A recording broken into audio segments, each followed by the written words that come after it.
My brother's life fell apart the day he screamed that he doesn't need me for anything. Jesse thought he was the smart one of his friend group, but that's only because the rest of them didn't have an older sister. In reality, I'd saved him from so many disasters over the years, like the time he almost got that swastika neck tattoo, or when he wanted to race his friend's motorcycle without a license. One night after I suggested he shouldn't trust his sketchy friend Kyle with his apartment key, he exploded.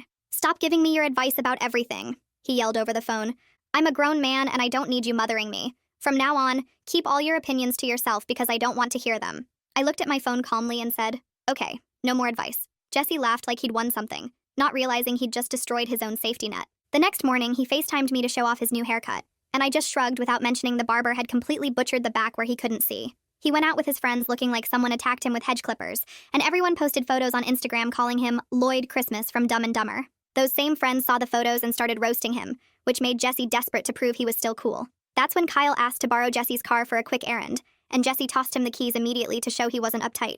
I didn't mention Kyle had lost his license for street racing or that he'd already crashed 2 cars this year. Kyle totaled Jesse's car doing donuts in a parking lot, and since Jesse had let him drive, insurance wouldn't cover anything. Being carless and humiliated made Jesse vulnerable when his ex-girlfriend started texting about how much she missed talking to him. He called me excitedly about reconnecting with her, probably needing the ego boost after the haircut disaster and losing his car. I watched him make plans to meet her for coffee, knowing exactly what was about to happen. 2 days after meeting him, she showed up at his workplace. There, she caused such a scene that security had to escort her out while she screamed about their love. Jesse got written up for personal drama affecting the business. The write-up at work meant Jesse needed extra money, which is exactly when our cousin approached him with a business opportunity, selling supplements from his garage. Jesse texted me that he was investing his rent money for the starter package, desperate to make quick cash. I didn't mention it was an obvious MLM scam, or that our cousin had already burned through 6 different pyramid schemes. Jesse ended up with a garage full of expired protein powder that attracted rats, and he got evicted for non-payment and health code violations. The eviction forced him to move in with our parents,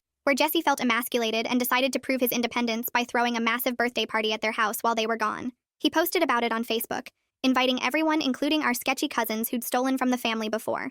I didn't mention our parents' security cameras or that the neighbors were cops. The party ended with 2 arrests, 3 holes in the walls, and our parents kicking him out at 3 a.m. Homeless and desperate, Jesse thought he could stay with our mom if he watched her ancient, aggressive chihuahua for a weekend. I didn't remind him about his severe dog allergies or mention the dog had bitten 3 people last month. He spent the weekend in the emergency room with his eyes swollen shut while the dog destroyed Mom's house, and she blamed him so viciously that even I had to pretend to take her side just to keep the peace. The stress from everything made Jesse's hair start falling out, which his barber said he could fix with a special dye treatment. Jesse went for it without asking anyone about his sensitive scalp, desperate to look normal again. I stayed silent about his history of allergic reactions when he texted me about the treatment. His entire head broke out in chemical burns so severe he had to shave everything off, including his eyebrows.